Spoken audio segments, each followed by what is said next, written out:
আসুন প্রভু আজ আমাদের যে বাক্য দিয়েছেন তা আমরা পাঠ করি। আজ প্রভুর মনোনীত শাস্ত্রাংশ লূক লিখিত সুসমাচার 21 অধ্যায় 20 পদ থেকে 24 পদ। লূক লিখিত সুসমাচার 21 অধ্যায় 20 পদ থেকে 24 পদ। প্রভু তাঁর বাক্যে বলেন, আর যখন তোমরা জেরুসালেমকে সৈন্য সামন্ত দ্বারা বেষ্টিত দেখবে, তখন জানবে যে তার ধ্বংস সন্নিকট। তখন যারা জিহুদিয়ায় থাকে তারা পাহাড় অঞ্চলে পলায়ন করুক, এবং যারা নগরের মধ্যে থাকে তারা বাইরে যাক, আর যারা পল্লী গ্রামে থাকে তারা নগরে প্রবেশ না করুক, কারণ তখন প্রতিশোধের সময়। যে সমস্ত কথা লিখিত আছে সেই সমস্ত পূর্ণ হওয়ার সময়। হায়, সেই সময় গর্ভবতী ও স্তন্যদাত্রী স্ত্রীদের সন্তাপ, কারণ দেশে বিষম দুর্গতি এবং এই জাতির প্রতি ক্রোধ বর্তাবে। লোকেরা খড়গধারে পতিত হবে এবং বন্দী হয়ে সকল জাতির মধ্যে নীত হবে। আর অইহুদিদের সময় সম্পূর্ণ না হওয়া পর্যন্ত জেরুসালেম অইহুদিদের দ্বারা পদদলিত হবে। আমেন। প্রার্থনা করি। মঙ্গলময় স্বর্গস্থ পিতা, তোমার ধন্যবাদ করি, তুমি আমাদেরকে তোমার বাক্য থেকে শেখার সুযোগ দিয়েছ। তোমার চরণতলে তোমারই কতিপয় দাস দাসী আজ আমরা যখন মিলিত হয়েছি প্রভু, সেই বাক্যের নিগূঢ় তত্ত্ব উপলব্ধি করতে তুমি আমাদেরকে আশীর্বাদ করো প্রভু। আমাদের নিজেদের জ্ঞান বা বুদ্ধি দ্বারা তোমার সেই বাক্যের অর্থ আমরা উপলব্ধি করতে পারি না। তুমি তোমার আত্মা দ্বারা যে বাক্যকে প্রভু গো তোমার দাসের মাধ্যমে লিপিবদ্ধ করেছ, তোমার সেই আত্মা দ্বারাই আমাদের হৃদয়কে আলোকিত করো, এবং তোমার সেই বাক্য কেবল উপলব্ধি করা নয়, সে বাক্য অনুসারে জীবন যাপন করতে আশীর্বাদ করো। বিশেষ করে প্রভু, আমরা যখন তোমার সেই জৈতুন পাহাড়ের ধর্মোপদেশ থেকে শিখছি, যা ব্যাখ্যা করা বা উপলব্ধি করা খুবই কঠিন, তবু প্রভু তোমার আত্মার পরিচালনায় তা উপলব্ধি করতে এবং সঠিকভাবে আমাদের জীবনে প্রয়োগ করতে আশীর্বাদ করো। সঙ্গে সঙ্গে থাকো, যিশু নামে এই প্রার্থনা চাই, আমেন।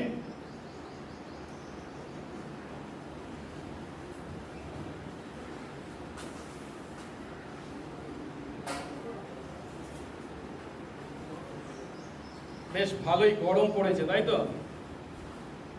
এবং তাপমাত্রাও প্রচণ্ড হারে বাড়তে শুরু করেছে। ভারতবর্ষের উত্তর পশ্চিম অঞ্চলে তাপমাত্রা প্রায় 50 ডিগ্রি ছুঁই ছুঁই। এবং কালকে আমি দেখছিলাম পাখিরাও পর্যন্ত ধুঁকছে, মানুষদেরও জলের হাহাকার। কোথায় একটু ছাওয়া পাওয়া যাবে তার খোঁজে সবাই। প্রভুর কাছে আমরা প্রার্থনা করব, প্রভু যেন তার অনুগ্রহে আবার আমাদের আবহাওয়াকে স্বাভাবিক করেন এবং আমরা তার গৌরবার্থে আরো বেশি করে তার গৃহে মিলিত হতে পারি। আমরা লূকের সুসমাচার থেকে শিখছি, আর 2 সপ্তাহ আগে আমরা শিখেছি লূক 21 অধ্যায় 5 থেকে 36 পদের যে শাস্ত্রাংশ, তাকে আমরা বলে থাকি জৈতুন পাহাড়ের ধর্মোপদেশ। আর এখানে যিশু আগামী দিনে যে সমস্ত ঘটনা ঘটতে চলেছে বা পরিশেষের বিষয় সম্পর্কে তার শিষ্যদের তথা আজ আমাদেরকে শিক্ষা দিয়েছেন। আর এই শাস্ত্রাংশে বিষয়বস্তু কেবলমাত্র লূকের সুসমাচার এই 21 অধ্যায় যে আছে তা নয়, সমদর্শী সুসমাচার মথি 24 অধ্যায় এবং মার্ক 13 অধ্যায়ও আমরা দেখতে পাই। কিন্তু আমি আরো একটা কথা বলেছিলাম যে এই শাস্ত্রাংশের সঠিক উপলব্ধি এবং ব্যাখ্যা সহজ নয়। তার কারণ যিশু যখন এই শাস্ত্রাংশে আগামী দিনের কথা বলছেন, তখন এই শাস্ত্রাংশের মধ্যে একাধারে জেরুসালেম মন্দির ধ্বংসের ন্যায় যা অদূর ভবিষ্যতে ঘটতে চলেছে তার কথা বলা হয়েছে। একই সঙ্গে যিশু দ্বিতীয় আগমন যে যুগান্তে ঘটতে চলেছে তার পূর্বের ঘটনার কথাও তিনি উল্লেখ করেছেন। এখন আমরা জানি যে যিশু যদি 30 খ্রিস্টাব্দে এই কথা বলে থাকেন, তার মাত্র 40 খ্রিস্টাব্দ 40 বৎসর পরে অর্থাৎ 70 খ্রিস্টাব্দে জেরুসালেম মন্দির ধ্বংস হয়েছিল। কিন্তু তার যে দ্বিতীয় আগমন তা এখনো আমাদের মধ্যে সাধিত হয়নি, তা এখনো ভবিষ্যতের ঘটনা। কিন্তু এই শাস্ত্রাংশের মধ্যে এই দুটি ঘটনা সম্পর্কিত আগামী দিনের ঘটিতব্য বিষয়গুলিকে এমনভাবে বর্ণনা করা হয়েছে যে জেরুসালেম মন্দির ধ্বংসের বা জেরুসালেম নগর ধ্বংসের কথা এবং যুগান্তের পূর্বে যে সমস্ত চিহ্ন সেগুলির কথা এই শাস্ত্রাংশে মিলে মিশে আছে। আর তাই কখন কোনটার কথা বলা হচ্ছে, জেরুসালেমের কথা বলা হচ্ছে তার ধ্বংসের কথা, নাকি তার যুগান্তে আগমনের কথা বলা হচ্ছে, তা বুঝে ওঠা কঠিন।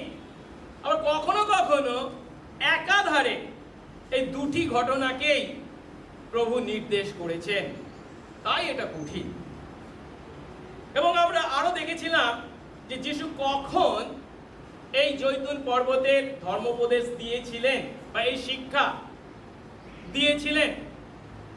এই লুকেরই 21 অধ্যায়ের প্রথম অংশে অর্থাৎ 5 থেকে 6 পদে আমরা দেখেছিলাম জেরুসালেম মন্দিরের সেই বিশাল আকার এবং তার সৌন্দর্য দেখে শিষ্যরা মুগ্ধ হয়ে তার তারিফ করেছিলেন। কিন্তু যিশু তাদেরকে বলেছিলেন, এই যে জেরুসালেম মন্দির যার সৌন্দর্য দেখে তোমরা মুগ্ধ হয়েছো, তা কিন্তু আর বেশি দিন বাকি নেই, ধ্বংস হতে চলেছে। তার একটা পাথরের উপর আরেকটা পাথর থাকবে না। আরে মারাত্মক ভাববাণী যখন তিনি করেছিলেন, তখন তার শিষ্যরা তার কাছে জানতে চেয়েছিলেন, প্রভু তা কখন ঘটবে বা তা ঘটার, আর তাদের কাছে জেরুসালেম মন্দির ধ্বংস হওয়ার অর্থ কি পৃথিবীর শেষ, অর্থাৎ সেই যুগান্তের ঘটনা কখন ঘটবে বা তার পূর্বে সেই যুগান্ত ঘটনা পূর্বে কি কি চিহ্নকে আমরা দেখতে পাব। এই প্রশ্নেরই উত্তর যিশু এই 21 অধ্যায় 8 পদ থেকে 36 পদে আমাদেরকে দিয়েছেন। তা একাধারে জেরুসালেম মন্দির ধ্বংসের পূর্বের চিহ্ন এবং যুগান্তে তার দ্বিতীয় আগমনের পূর্বের চিহ্ন। গত দুটি সপ্তাহে আমরা এই চিহ্নগুলির মধ্যে কয়েকটি চিহ্নকে দেখেছি, আমরা একটু জাস্ট ঝালিয়ে নিচ্ছি। প্রথম যে চিহ্নের কথা যিশু বলেছিলেন সেটা আমরা 8 পদে পেয়েছিলাম, আর তা হলো ভক্ত খ্রিস্টের অর্থাৎ মিথ্যা খ্রিস্টের আগমন। যিশু তাদেরকে বলছেন যে এই ঘটনা ঘটবার পূর্বে ভক্ত খ্রিস্টের বা মিথ্যা খ্রিস্টের আগমন হবে, যার অর্থ অনেকেই যিশুর নামে আসবে এবং তার শিষ্যদেরকে প্রতারিত করবে। আর তিনি তাই তাদেরকে সতর্ক করেছেন তারা যেন প্রতারিত না হন। এখন এই চিহ্নটা কখনকার ঘটনা সেটা আমরা শিখেছি কি না, জেরুসালেম মন্দির ধ্বংসের পূর্বে অলরেডি এর কিছু বাস্তব পূর্ণতা ঘটে গেছে। কিন্তু একাধারে তার দ্বিতীয় আগমনের পূর্বেও এই ঘটনা ঘটতে চলেছে যে তার নামে অনেকে আসবে এবং নিজেদেরকে খ্রিস্ট বলে পরিচয় দেবে। অর্থাৎ আমরা শিখেছিলাম এর মাধ্যমে এই চিহ্নকে আমরা যিশুর প্রথম আগমন এবং দ্বিতীয় আগমনের মধ্যবর্তী দীর্ঘ সময় ধরে ক্রমশ ঘটতে থাকা ঘটনা হিসাবে চিন্তা করব এবং তার দ্বিতীয় আগমনের পূর্বে এই ঘটনাগুলি মাত্রা বৃদ্ধি পাবে। দ্বিতীয় চিহ্নের কথা আমরা 9 থেকে 11 পদে পেয়েছিলাম। আর যিশু যুদ্ধ, ভূমিকম্প, দুর্ভিক্ষ অতিমারি বা মহামারীর কথা বলেছিলেন। এই সমস্ত প্রাকৃতিক দুর্যোগকে যখন তিনি উল্লেখ করেছেন, তার মাধ্যমে একাধারে জেরুসালেম নগরের পতন এবং যুগান্তে যিশুর আগমনকে নির্দেশ করেছেন। এবং কিছুটা পূর্ণ হয়ে গেছে, কারণ কি যিশুর এই জেরুসালেম মন্দির ধ্বংসের পূর্বে তা পূর্ণ হয়েছে, কিন্তু যিশুর দ্বিতীয় আগমনের পূর্বে এখনো পূর্ণতা হয়নি, ক্রমশ তা ঘটতে চলেছে।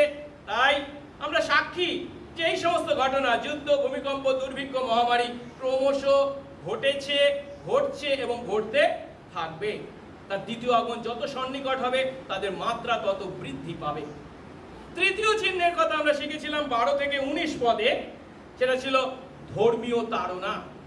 এবং সেই ধর্মীয় তাড়না দুটো আকারে বিশ্বাসীদের প্রতি আসবার কথা তিনি বলেছেন। সরকারি তাড়না, যেটা 12 থেকে 15 পদে, এবং ব্যক্তিগত তাড়না, সেটা 16 থেকে 19 পদে দেখেছিলাম।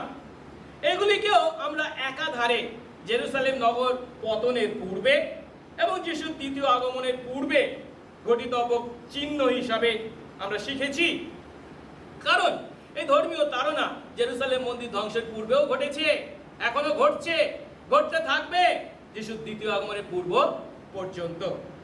আজ আমরা চতুর্থ চিহ্নকে উপলব্ধি করতে চলেছি, যে পরবর্তী শাস্ত্রাংশ আমরা পাঠ করেছি, অর্থাৎ 20 থেকে 24 পদ।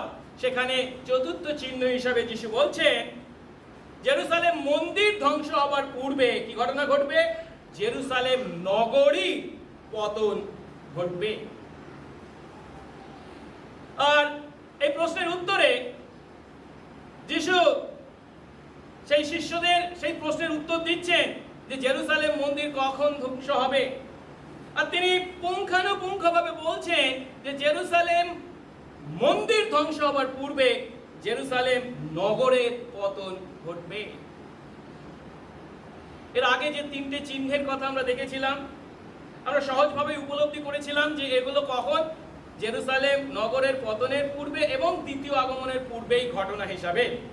কিন্তু চতুর্থ চিহ্নটাকে যখন আমরা চিন্তা করছি, জেরুসালেম নগরের পতন এক্স্যাক্টলি বলে দেওয়া হচ্ছে, তখন আমরা এটাকে কার সঙ্গে তুলনা করতে পারি?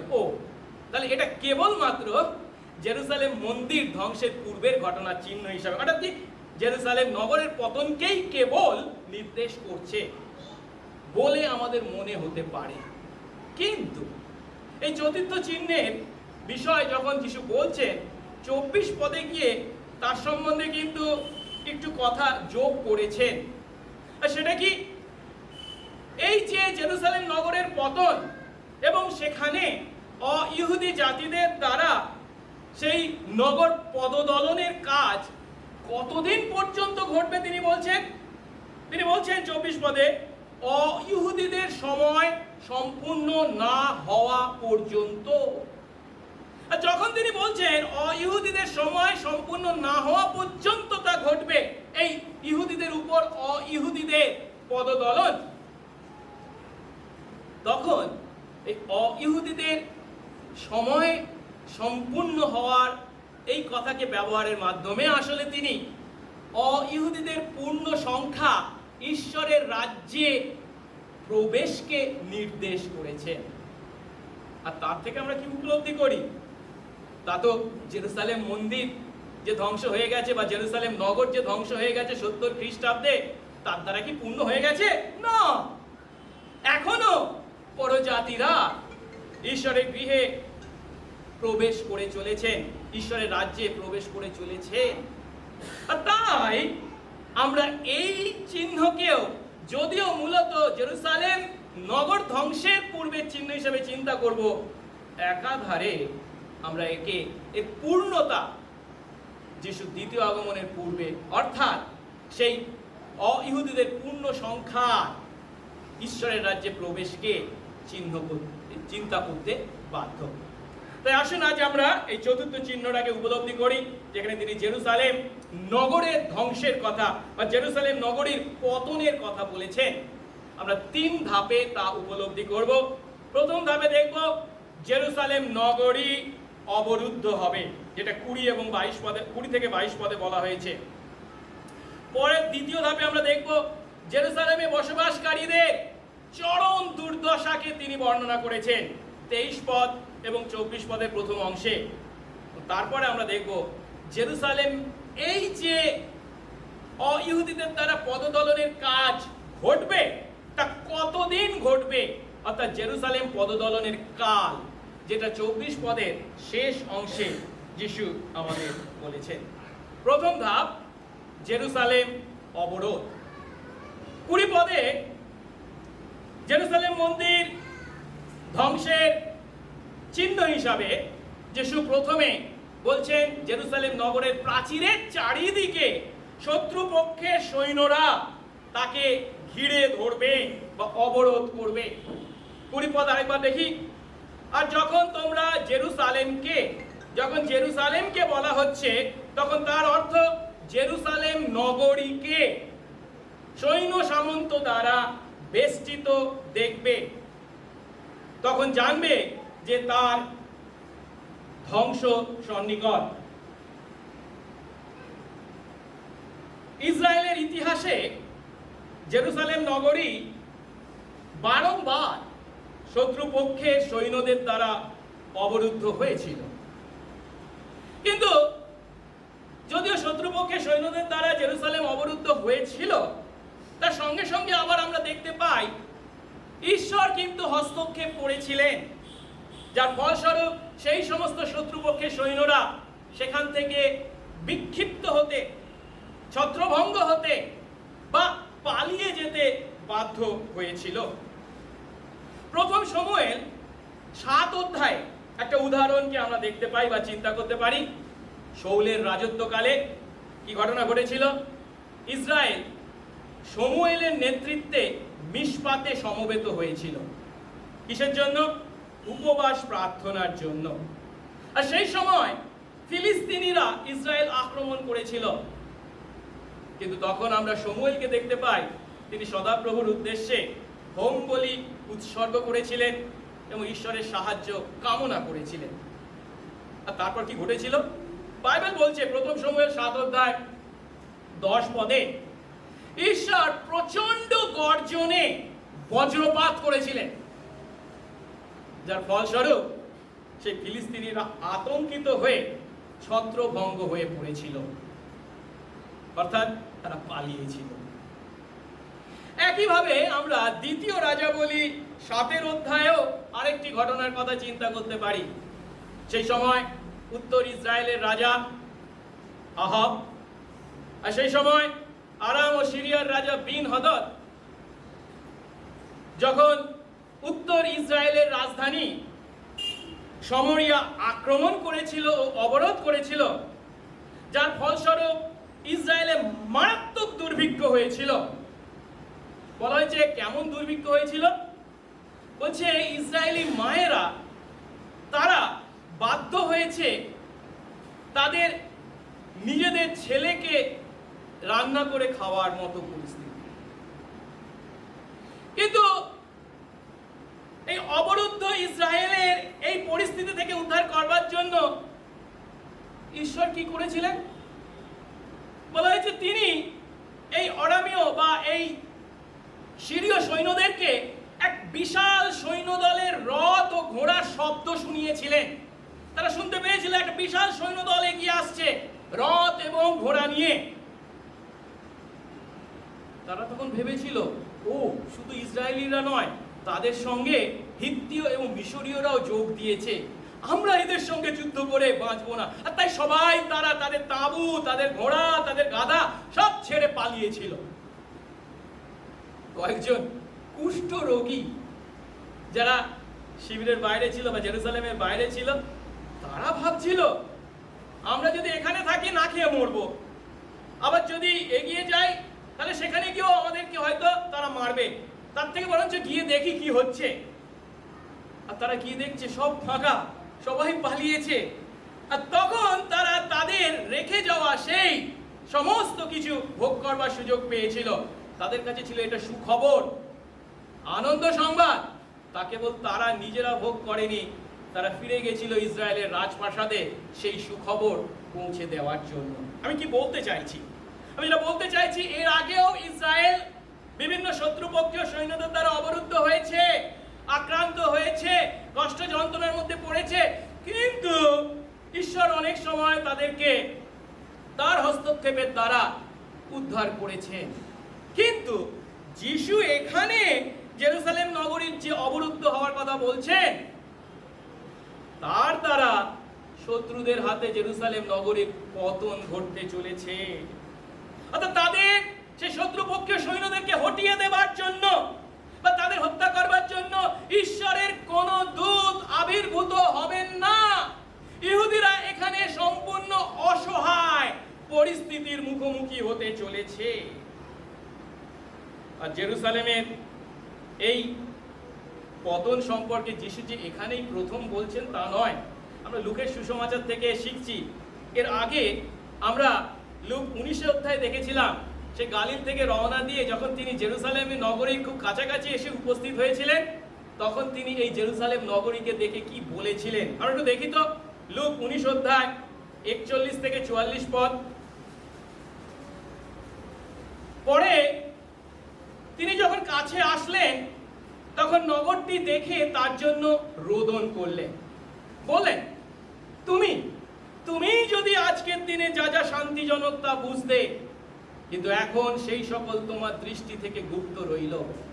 কারণ তোমার উপরে এমন সময় উপস্থিত হবে যে সময়ে তোমার শত্রুরা তোমার চারিদিকে জাঙ্গাল বাঁধবে, তোমাকে বেষ্টন করবে, তোমাকে সব দিকে অবরোধ করবে এবং তোমাকে ও তোমার মধ্যবর্তী তোমার সন্তানদের ভূমিষ্যাৎ করবে। তোমার মধ্যে প্রস্তরের উপরে প্রস্তর থাকতে দেবে না, কারণ তোমার তত্ত্বাবধানের সময়, যার অর্থ তোমার কাছে ঈশ্বরের আগমনের কালকে তুমি উপলব্ধি করনি।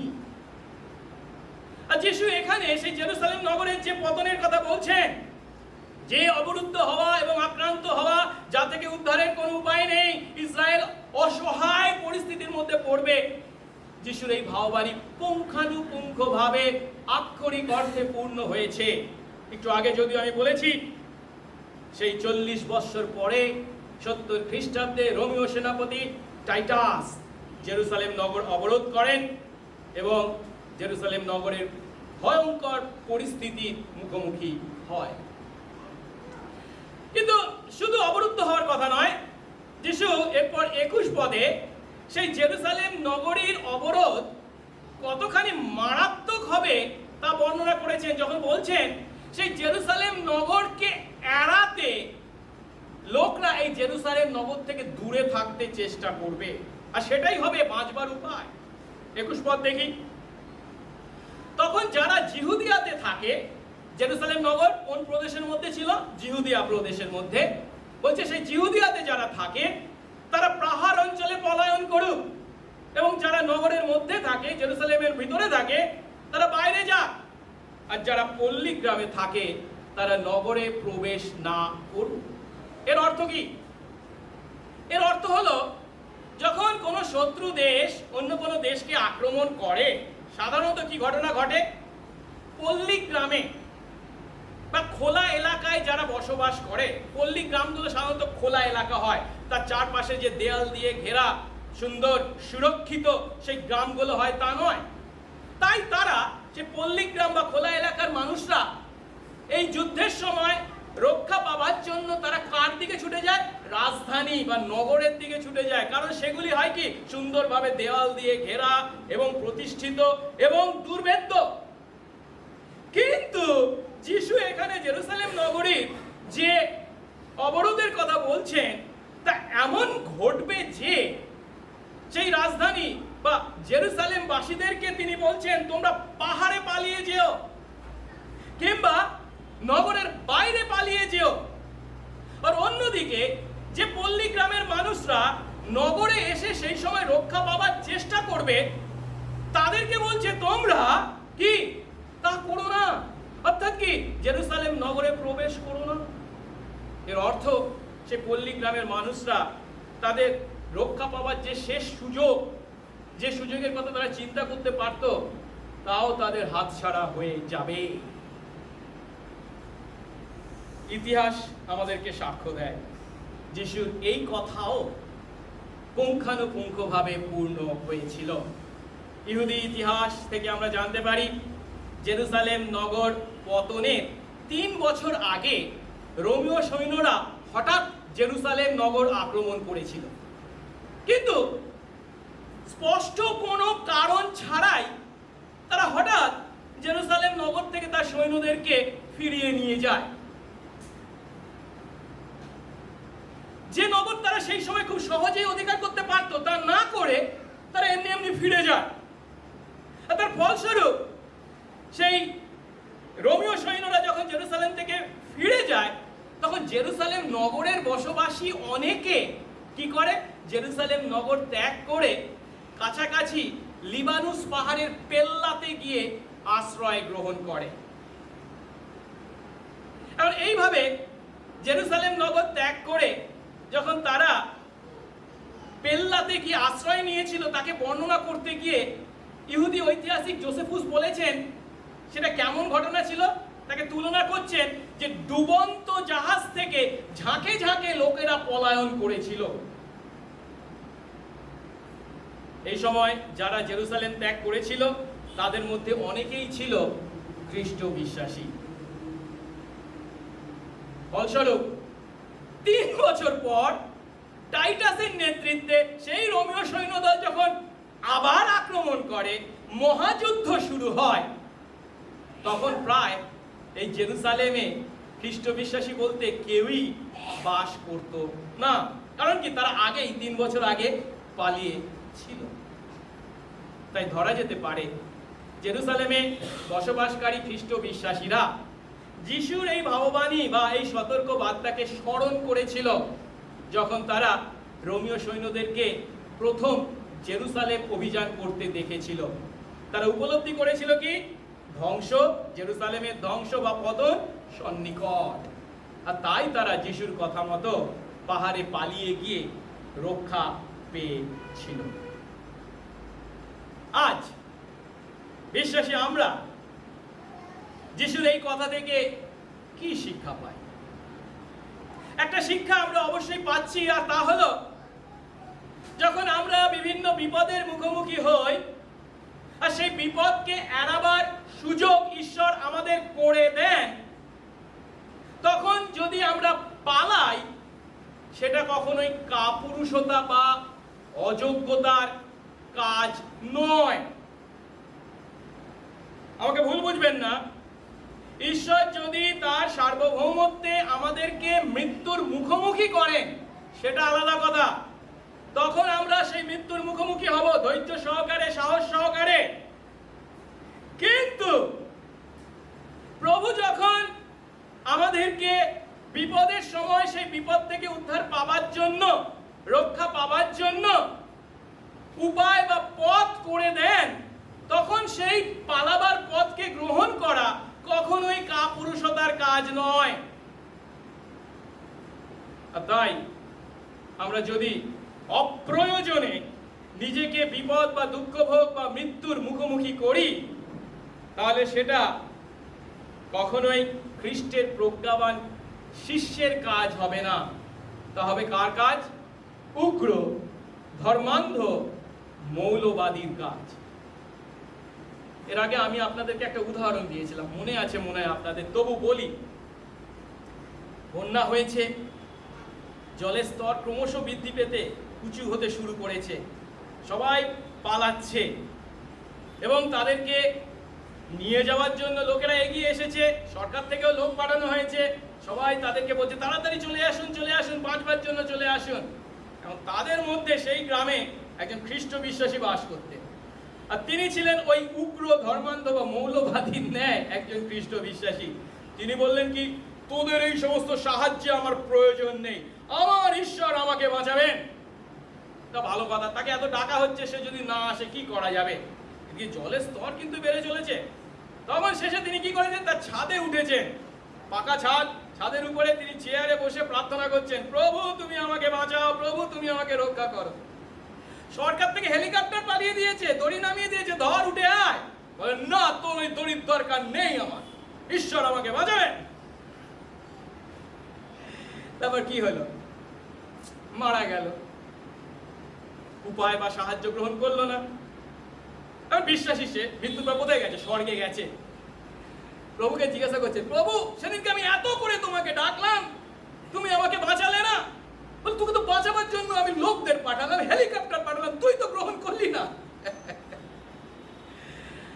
আমরা যেন আমাদের বিশ্বাসকে আমাদের অনুমান বা সম্ভাবনার সঙ্গে গুলিয়ে না ফেলি। খ্রিস্ট বিশ্বাসী আমরা যেন সেই ভুল না করি। আমরা আমাদের অনুমান, আমাদের সম্ভাবনাকে আমরা বিশ্বাস বলে মনে করছি, না, সেটা বিশ্বাস নয়। এরপর আমরা 22 পদ দেখি। সেখানে তিনি তার শিষ্যদেরকে কেন আক্রমণকারীদের প্রতিরোধ না করে পালাতে বলেছেন তার কারণ উল্লেখ করেছেন। আক্রমণকারীরা তোমাদের যখন আক্রমণ করবে তখন তোমরা তাদের প্রতিরোধ না করে পালাও কেন?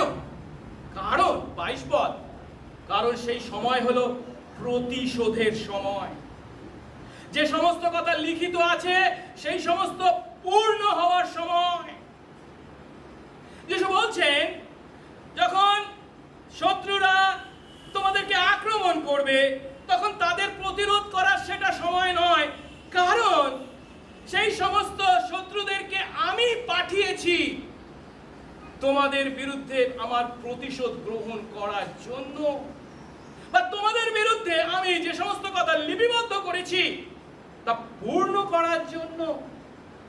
এর অর্থ, ইহুদি জাতি দীর্ঘকাল ধরে ঈশ্বরের বিরুদ্ধে ক্রমশ পাপ করেছে। আর তারা যে সমস্ত পাপ করেছে ঈশ্বর দেখেছেন আর ভুলে গেছেন তা নন, তিনি তার স্মারক পুস্তকে লিপিবদ্ধ করে রেখেছেন। ইহুদিরা দীর্ঘকাল ধরে তাদের অবিশ্বাসের দ্বারা এবং অনুতাপ না করে ঈশ্বরের বিরুদ্ধে, তাদের পাপের বিরুদ্ধে ঈশ্বরের মধ্যে ক্রোধকে জমা করেছে। আর এখন সেই ক্রোধ এমন পর্যায়ে পড়েছে যে ঈশ্বর তার সেই ক্রোধের শাস্তি তাদের প্রতি দিতে চলেছে।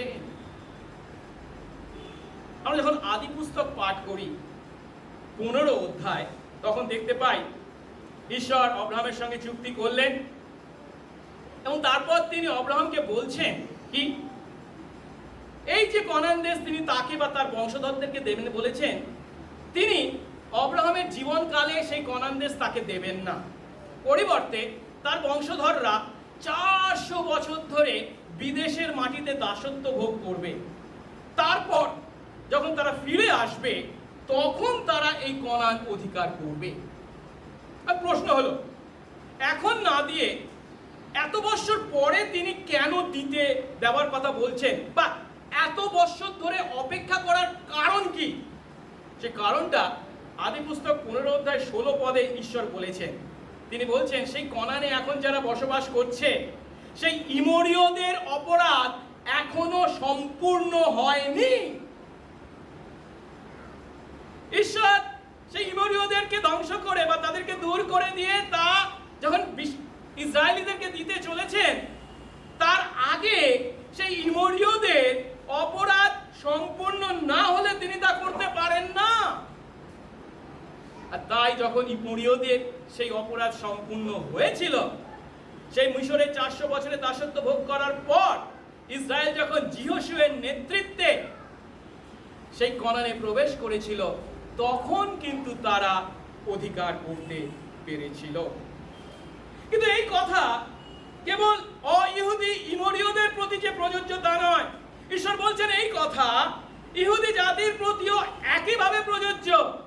এতকাল ইহুদি জাতি ঈশ্বরের বিরুদ্ধে যে সমস্ত অপরাধ করেছে, তাদের বিরুদ্ধে এখন ঈশ্বরের প্রতিশোধ গ্রহণের সময় উপস্থিত হয়েছে। তাই তিনি বলছেন কি, এখন হচ্ছে প্রতিশোধের সময়, প্রতিশোধ গ্রহণের সময়। আর এর অর্থ, এর আগে ঈশ্বর যে সমস্ত বিচার ও শাস্তির কথা বলেছেন, ঘোষণা করেছেন, লিপিবদ্ধ করেছেন, এখন সেই সমস্ত বিচার বা শাস্তি পূর্ণ হওয়ার সময় এসেছে। আর তার অর্থ, এই প্রতিশোধের সময়ে যখন সেই সমস্ত বিচার বা শাস্তি পূর্ণ হতে চলেছে, তার অর্থ তিনি সেই অবরোধকারীদেরকে পাঠাতে চলেছেন। অর্থাৎ 70 খ্রিস্টাব্দে যখন রোমীয়রা জেরুজালেম অবরোধ তাদেরকে কে পাঠিয়েছেন? ঈশ্বরই পাঠিয়েছেন। এর আগে জিহুদার প্রতি একই ঘটনা ঘটতে আমরা দেখেছি জিহুদার ইতিহাসে। খ্রিস্টপূর্ব 586 খ্রিস্টাব্দে যখন ঈশ্বর কাকে ব্যবহার করেছিলেন? ব্যাবিলনীয় নবুখদনেস্বরকে। ঠিক একইভাবে এখানে তিনি রোমীয়দেরকে ব্যবহার করতে চলেছেন।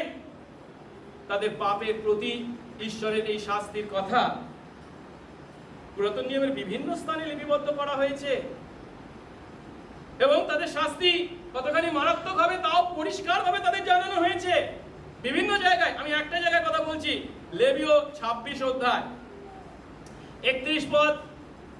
সেখানে বলা হয়েছে, ঈশ্বর বলছেন ইসরায়েলকে, আমি তোমাদের নগর সকল উৎপাটন করব, তোমাদের ধর্মধাম সকল ধ্বংস করব ও তোমাদের সৌরভের আঘ্রাণ নেব না, আর আমি দেশ ধ্বংস করব ও সেখানে তোমাদের শত্রুরা সে বিষয়ে চমৎকৃত হবে। 33 পদে আরো বলছেন, আর আমি তোমাদের জাতি সকলের মধ্যে ছিন্ন ভিন্ন করব, তোমাদের পিছনে খড়গ নিষ্কষ করব, তাদের তোমাদের দেশ সকল ধ্বংসস্থান ও তোমাদের নগর সকল উৎপাতিত হবে। ইহুদিদের বিষয়ে কথা নয়, ইসরায়েলের বিষয়, ইহুদিদের বিষয়ে ঈশ্বরই কথা বলছেন। অর্থাৎ তাদের সেই পাপ অপরাধ যা ঈশ্বরের মধ্যে ক্রোধ সঞ্চিত করিয়েছে তার বিস্ফোরণ ঘটতে চলেছে, তার শাস্তি তারা পেতে চলেছে। এখন স্বয়ং ঈশ্বর যখন তাদের শাস্তি দিচ্ছেন তখন সেই প্রতিরোধকারীদের প্রতিরোধ করার কোনো মূল্য আছে কি? বৃথা। সত্য হলো রোমীয় সৈন্যদের পিছনে ইসরায়েলের ঈশ্বরই কাজ করে চলেছেন। ইহুদি জাতির পাপের প্রতি ঈশ্বরের প্রতিশোধ গ্রহণের সময় এখন উপস্থিত হয়েছে। আর এই সত্য যখন আমরা উপলব্ধি করছি বিশ্বাসী, আজ আমরা এর থেকে কি শিক্ষা পাচ্ছি? আমরা যেন কখনো এমন কথা চিন্তা না করি যে এখন শাস্তি না পাওয়ায় দুষ্ট লোকেরা ঈশ্বরের দৃষ্টিকে এড়িয়ে অন্যায় অবিচার চালিয়ে যাচ্ছে, তবু পার পেয়ে যাচ্ছে। এই চিন্তা যেন না করি, তা কখনোই সত্য নয়। কারণ ন্যায় বিচারক ঈশ্বরের দৃষ্টিকে এড়িয়ে কেউই কিছু করতে পারে না। ঈশ্বর সবই দেখছেন এবং বাইবেল আরো বলে তিনি একদিন তাদের সেই সমস্ত পাপ ও অপরাধের প্রতিশোধ নিতে চলেছেন, শাস্তি দিতে চলেছেন। উপদেশক 3 অধ্যায় 15 পদে বলা হয়েছে, যা হয়ে গিয়েছে ঈশ্বর তার হিসাব নেন। অবিশ্বাসীরা হয়তো আজ তাদের পাপপূর্ণ আচরণের দ্বারা জাগতিক সুস্বাচ্ছন্দ্য ভোগ করছে, ঠিক কথা, কিন্তু ঈশ্বরের বাক্য স্পষ্ট ভাষায় ঘোষণা করে প্রত্যেক মানুষের জন্য একবার মৃত্যু এবং তারপর বিচার নিরূপিত আছে। সেই সমস্ত দুষ্টরা আজ হয়তো জগতের বিচার এড়াতে পারছে, কিন্তু শেষ বিচারে তারা ঈশ্বরের বিচারকে এড়াতে পারবে না। আসলে এরপরে আমরা দ্বিতীয় ধাপে যিশু যে জেরুসালেম পতনের কথা বলছেন তার ফলস্বরূপ জেরুসালেমবাসী কি ধরনের চরম দুর্দশা ভোগ করবে তার বর্ণনাকে দেখি। জেরুসালেম নগরীর পতনের যে কথা যিশু এখানে বলছেন বা ঘোষণা করেছেন তা কতখানি মারাত্মক বা ভয়ঙ্কর তা বর্ণনা করতে গিয়ে যিশু বলছেন, সন্তানকে জন্ম দেওয়ার মধ্যে যে আনন্দ আছে বা মা হিসাবে শিশুকে দুগ্ধ পান করানোর মধ্যে যে আশীর্বাদ আছে তা অভিশাপে রূপান্তরিত হবে। 23 পদে কি বলা হয়েছে? হায়, সেই সময় গর্ভবতী ও স্তন্যদাত্রী স্ত্রীদের সন্তান। এর অর্থ, যদিও 127 গীতে 3 পদে জ্ঞানী সলোমন বলেছেন, দেখো সন্তানরা সদাপ্রভুর দেওয়া অধিকার, গর্ভের ফল তার দেওয়া পুরস্কার, কিন্তু এখানে জেরুসালেম নগরের পতনের সেই দিনকে বর্ণনা করতে গিয়ে যিশু বলছেন কি, সেই দিনে নিঃসন্তান মায়েরা একজন গর্ভবতী মায়ের থেকে বা অসহায় শিশুকে নিয়ে পলায়নরত মায়ের থেকে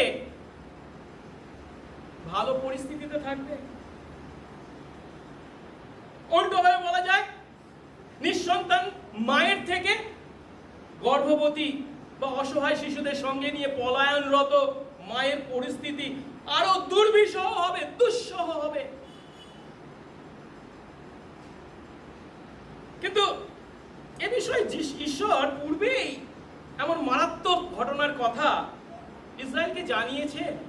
দ্বিতীয় বিবরণ 28 অধ্যায় যদি 56-57 পদ দেখি, এই যে অবরুদ্ধ নগরে স্তন্যদাত্রী মায়েদের বা শিশু সন্তানের মায়েদের যে চরম দুর্দশা আসতে চলেছে তা তিনি বর্ণনা করেছেন। বলছেন, যখন তোমার সমস্ত নগর দ্বারে শত্রুদের দ্বারা তুমি অর্থাৎ ইসরায়েল অবরুদ্ধ হবে ও ক্লিষ্ট হবে, তখন যে স্ত্রী কোমলতা ও সুখভোগের কারণে নিজের পা মাটিতে রাখতে সাহস করতো না, তোমার মধ্যে এমন কোমল অঙ্গের অধিকারী ও সুখভোগিনী মহিলার চোখ তার বুকে স্থিত স্বামীর উপরে, তার পুত্র ও তার কন্যার উপরে, এমনকি তার দুই পায়ের মধ্য থেকে নির্গত গর্ভপুষ্পের উপরে, তার প্রসবিত শিশুদের উপর টাটাবে, কারণ সমস্তের অভাবে সে তাদের গোপনে খাবে। মারাত্মক কথা। এখন এই মায়েদের যে চরম দুর্দশার কথা এখানে বর্ণনা করা হচ্ছে এবং ভূমির প্রতি যে দুর্গতি আসতে চলেছে তার কথা বর্ণনা করা হচ্ছে, তার কারণ কি? এই 23 পদের শেষ অংশে বলা হয়েছে, কারণ দেশে বিষম দুর্গতি এবং এই জাতির প্রতি ক্রোধ বর্তাবে। এ কথার অর্থ, যিশুর দ্বারা যখন এই দুর্দশা বর্ণনা করা হচ্ছে, তার কারণ হিসাবে এই জাতির প্রতি অর্থাৎ ইহুদি জাতির প্রতি ঈশ্বরের ক্রোধই হলো কারণ। ঈশ্বরের ক্রোধের কারণে তাদের এমন অবিশ্বাস্য, দুর্বিষহ, দুঃসহায় পরিস্থিতির মুখোমুখি হতে হবে। খ্রিস্ট বিশ্বাসী আমরা অনেক সময় কেবল ঈশ্বরের ভালোবাসার কথা বলি। হ্যাঁ, নিশ্চয়ই বাইবেলে আমরা যে ঈশ্বরকে দেখতে পাই তিনি ভালোবাসার ঈশ্বর, তার ভালোবাসা সীমাহীন, নিঃশর্ত ভালোবাসা। ঠিক কথা, 100% সত্য। কিন্তু যে বাইবেল আমাদেরকে ভালোবাসার ঈশ্বরের কথা বলে, যে বাইবেল আমাদেরকে বলে জিসাস লাভস ইউ, সেই বাইবেলই একই সঙ্গে সেই ঈশ্বরের ন্যায় বিচারের কথা বলে, মানুষের পাপের প্রতি তার প্রচন্ড ক্রোধের কথা বলে। আমরা খ্রিস্ট বিশ্বাসী হব আর শুধু ঈশ্বরের ভালোবাসার কথা লোকদেরকে বলবো কারণ তারা শুনতে চায়, তাহলে আমরা ঈশ্বরের বাক্য প্রচার করছি না, তাদেরকে সন্তুষ্ট করবার জন্য আমরা মিষ্টি মিষ্টি কথা বলছি। আমাদের বাইবেলের ঈশ্বর একইভাবে ন্যায় বিচারক ঈশ্বর। তিনি পাপের প্রতি তার প্রচন্ড ক্রোধ বর্ষণ করে থাকেন। রোমীয় 1 অধ্যায় 18 পদে পৌল বলেছেন, কারণ ঈশ্বরের ক্রোধ স্বর্গ থেকে মানুষদের সমস্ত ভক্তিহীনতা ও অধার্মিকতার উপরে প্রকাশিত হচ্ছে, যারা অধার্মিকতায় সত্যের প্রতিরোধ করে। হ্যাঁ, ঈশ্বর চিরকাল মুখ বুঝে ইহুদি জাতির সেই সমস্ত ভক্তিহীনতা ও অধার্মিকতার কাজকে সহ্য করবেন না। জেরুসালেম ধ্বংসের মাধ্যমে তিনি তাদের পাপের বিরুদ্ধে এতদিনের জমা ক্রোধ তিনি ঢেলে দিতে চলেছেন।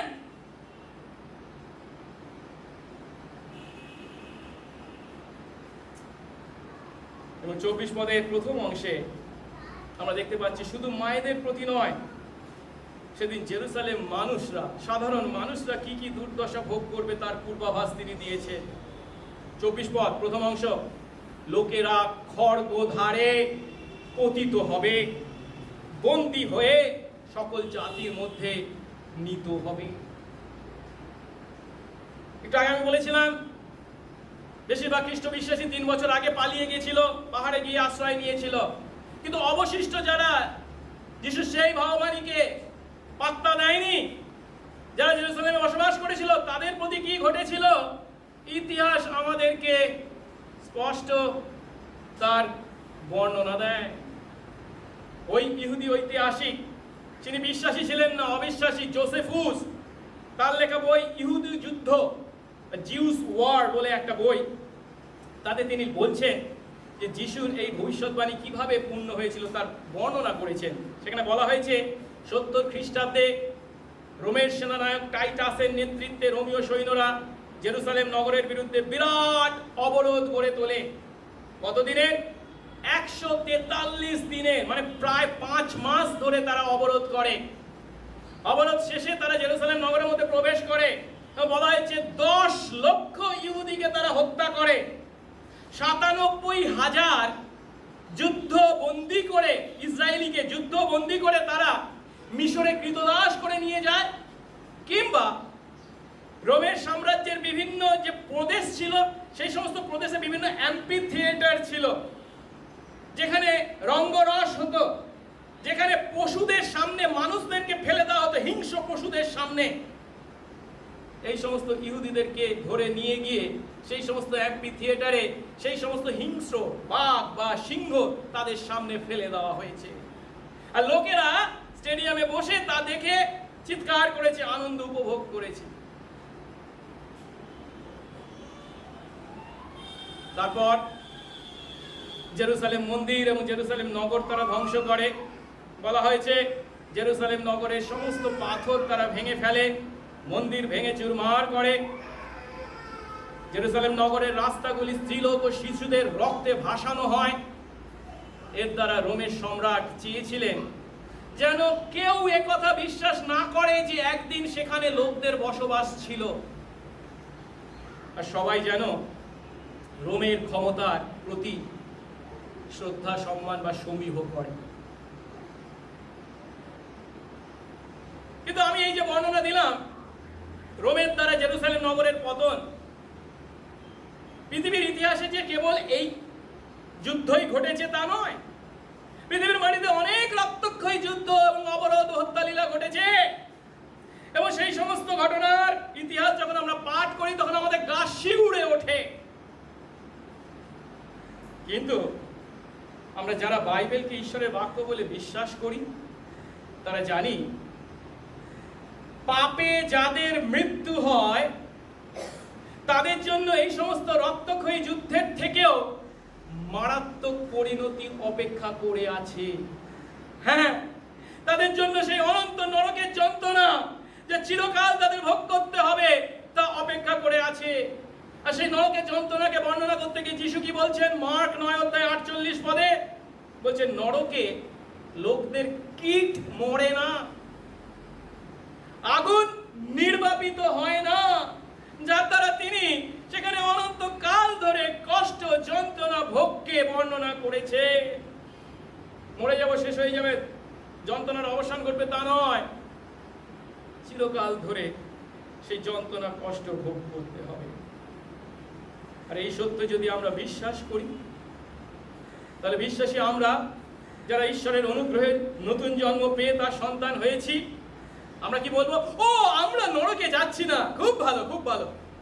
তাতেই কি সন্তুষ্ট থাকবো? না।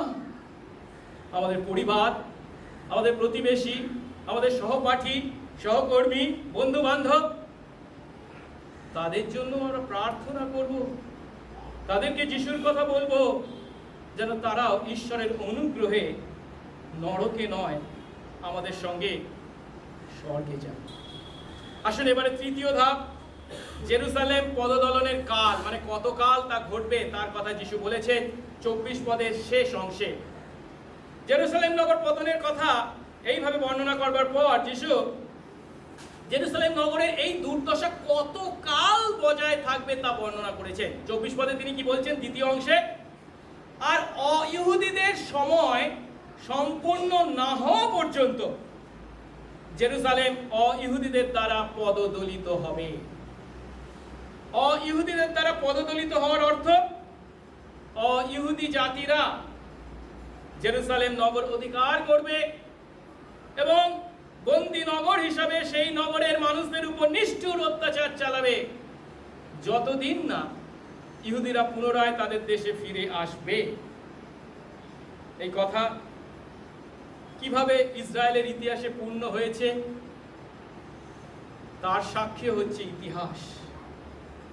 মণ্ডলীর ইতিহাসে আমরা দেখতে পাই, মণ্ডলীর মধ্যযুগে ইউরোপ থেকে একের পর এক বিভিন্ন ক্রুসেড মুভমেন্ট করা হয়েছিল, যারা সেই জেরুজালেমকে স্বাধীন করবার জন্য ইউরোপ থেকে জেরুজালেম পর্যন্ত গিয়েছিল, কিন্তু প্রত্যেকটা মুভমেন্টই ব্যর্থ হয়েছে।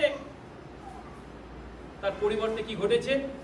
জেরুজালেম ধারাবাহিকভাবে রোমীয়দের দ্বারা, গ্রিকদের দ্বারা, আরবীয়দের দ্বারা, সিরিয়ানদের দ্বারা, তুর্কিদের দ্বারা নিষ্ঠুর অত্যাচার এবং তাদের দ্বারা পদদলিত হয়েছে। তবুও যিশু কি বলছেন?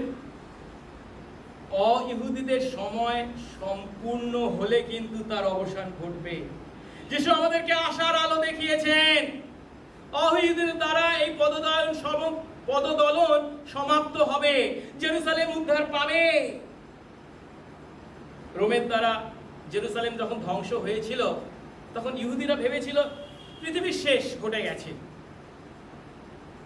কিন্তু তা নয়। যিশুর কথা মতো ইহুদিদের উপর এসেছিল সেই চরম দুর্দশা।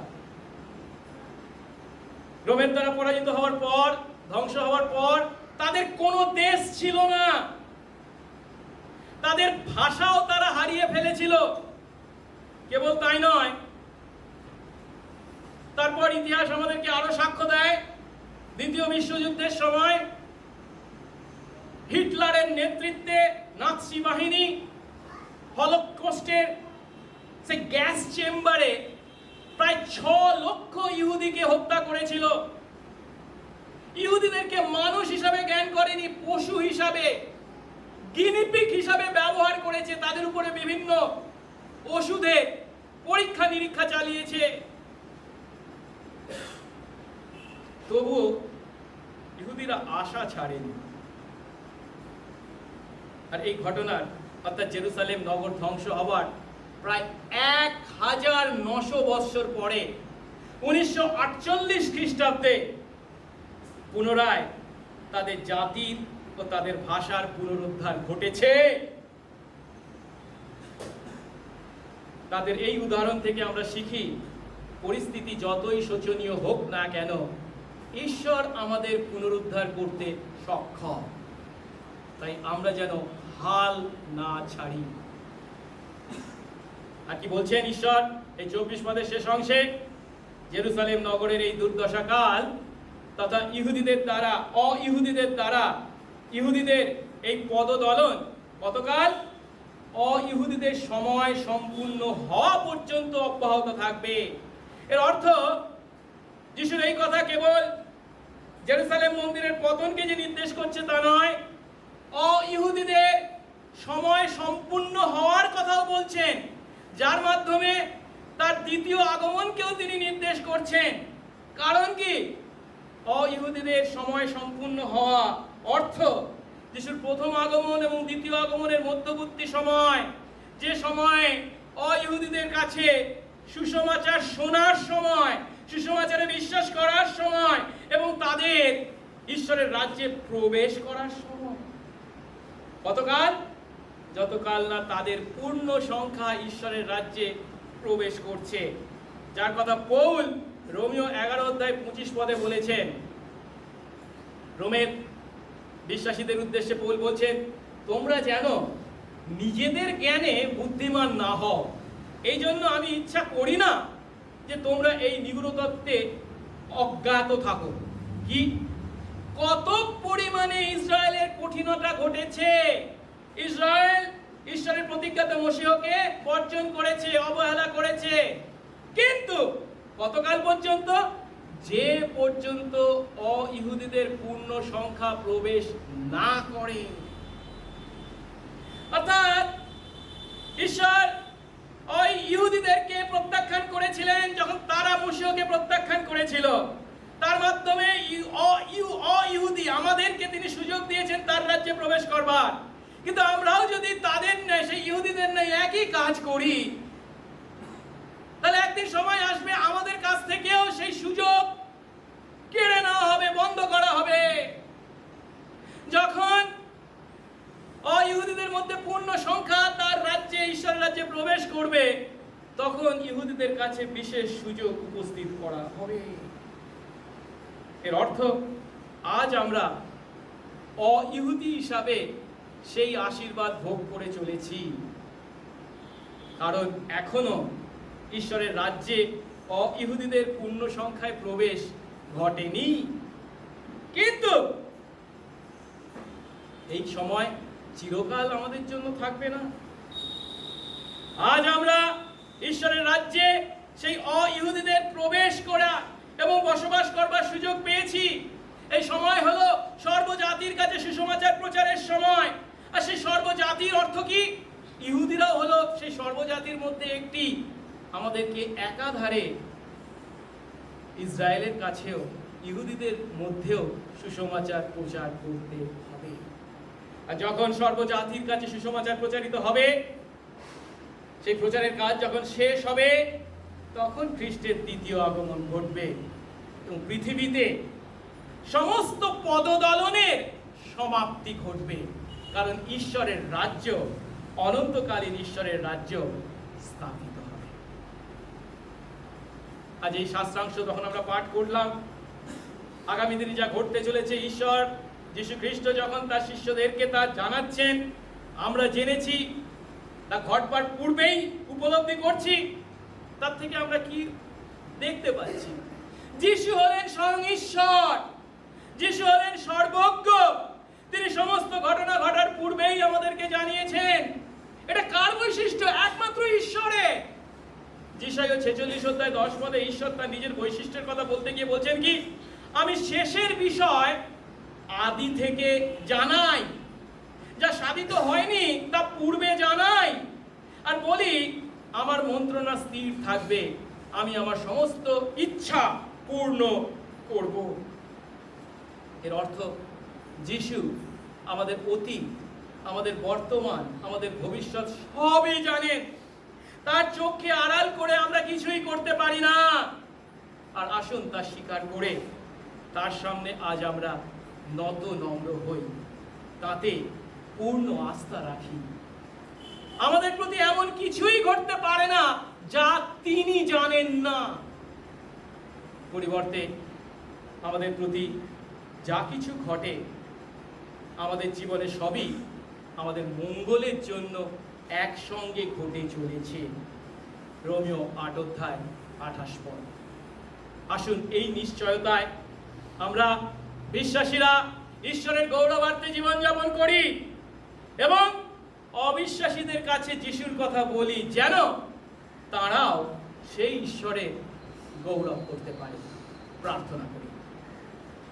মঙ্গলময় স্বর্গস্থ পিতা, তোমার ধন্যবাদ করি প্রভু, আজ তুমি তোমার অনুগ্রহে তোমার বাক্যের তর্জমা শোনার সুযোগ দিলে। হ্যাঁ প্রভু, সেই জৈতুন পাহাড়ের ধর্মোপদেশ বেশ কঠিন বিষয়, তার ব্যাখ্যা করা বা উপলব্ধি করা যদিও কঠিন, তুমি আমাদেরকে আশীর্বাদ করলে। সেই জেরুসালেম মন্দির ধ্বংস হওয়ার পূর্বে চিহ্ন হিসাবে আগে যে জেরুসালেম নগরের পতন ঘটতে চলেছে, তা যখন আমরা উপলব্ধি করলাম, দয়া করো প্রভু।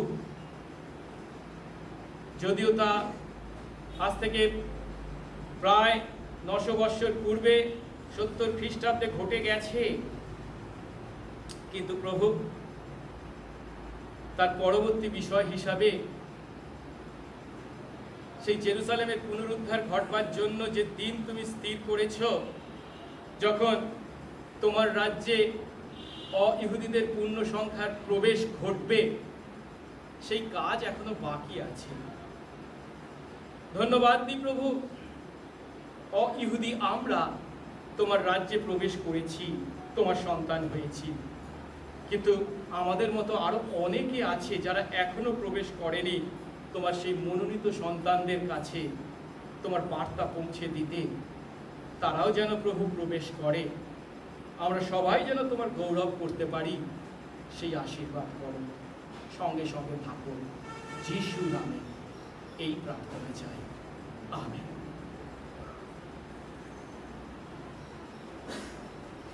আসুন এই সময় আমরা প্রভুর প্রশংসার্থে গান করি। আমাদের গান বইয়ের ইংরাজি 55 সংখ্যার গান, প্রভুর তুরি বাজিবে যেদিন।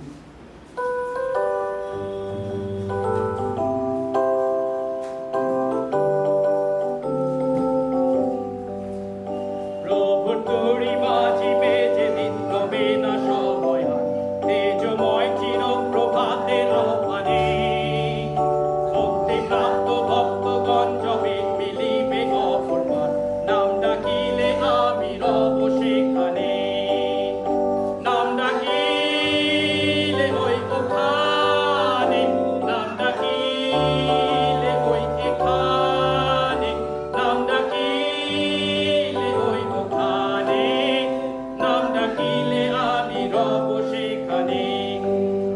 সেই সুখ প্রভাতে সব খ্রিস্টে মৃতগণ উঠিবে, সহভাগী হই তার পুনরুত্থানে।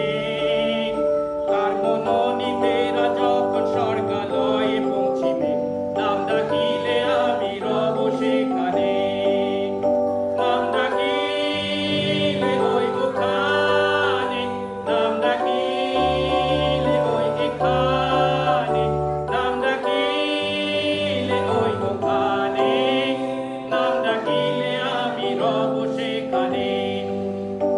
আজীবন প্রভুর সেবায় রত রব সারাদিন, ঘোষিব তার অদ্ভুত প্রেম গুণগানে। অবলীলা সঙ্গ হলে যবে হব প্রাণবিহীন, নাম ডাকিলে আমি রব সেখানে, নাম ডাকিলে ওই ওখানে, নাম ডাকিলে ওই এখানে, নাম ডাকিলে ওই ওখানে, নাম ডাকিলে আমি রব সেখানে।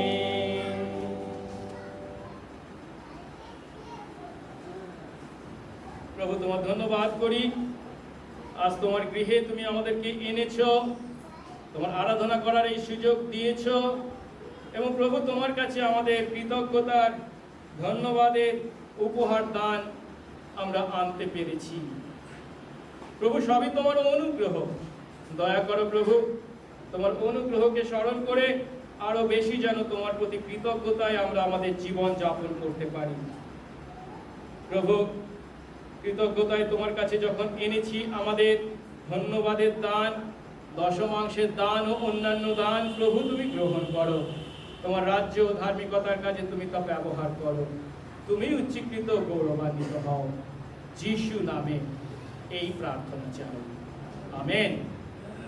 এক্ষণে আমাদের একমাত্র ত্রাণকর্তা প্রভু যিশু খ্রিস্টের অপার অনুগ্রহ, পিতা ঈশ্বরের অসীম প্রেম, পবিত্র আত্মার শান্তি, সহভাগিতা ও আনন্দ বিশ্বাসী আমাদের প্রতি এবং এই অঞ্চলে প্রভুর মনোনীত প্রত্যেকটি আত্মার প্রতি এখন থেকে অনন্তকাল পর্যন্ত বিরাজিত হোক, আমেন।